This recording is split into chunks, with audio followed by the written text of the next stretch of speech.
my best friend's wedding, a girl lunged forward and caught the bouquet, only for it to slip from her hands and land squarely in my arms. My best friend Lauren Walker beamed at me. "Madison, looks like you're the next bride." The guests exchanged knowing glances and turned toward my boyfriend of 8 years, Mason Ryder, the CEO of the Ryder Group. But he calmly plucked the bouquet from my hands and casually passed it to the girl standing beside me, his secretary, Natalie Carter. She caught it first. He ruffled my hair, his voice gentle. "Be good. Give it back to Natalie for now. We'll wait for the next time." The spotlight and the guest's attention shifted with the bouquet, settling on Natalie. I looked at her startled yet shy expression, then rested a hand on my stomach and forced a bitter smile. Mason didn't know there wouldn't be a next time. Our 8-year promise had already come to an end, and we still hadn't taken the step into marriage. And I had already promised my parents, who were royalty, that next week I would leave and return to Montelvia to inherit the family legacy. The moment Natalie Carter ended up with the bouquet, my best friend Lauren Walker's smile vanished. She was even angrier than I was. Leaning close to my ear, she whispered through gritted teeth, "That Natalie did it on purpose. Before the wedding, I specifically told everyone the bouquet was meant for you." I gently interrupted her.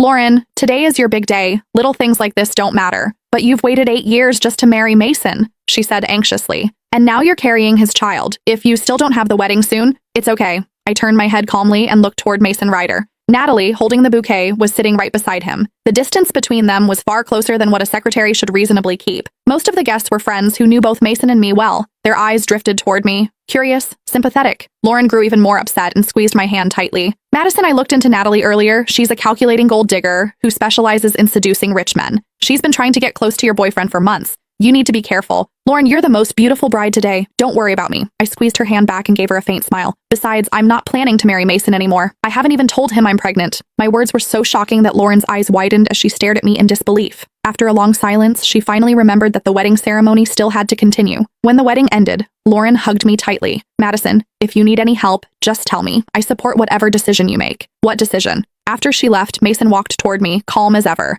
"What were you two talking about just now?" Out of habit, he reached out and draped an arm over my shoulders. I shifted slightly to the side and avoided the gesture. "Nothing." He didn't seem to mind my reaction. With a soft laugh, he said, "Are you angry? Natalie caught that bouquet first after all.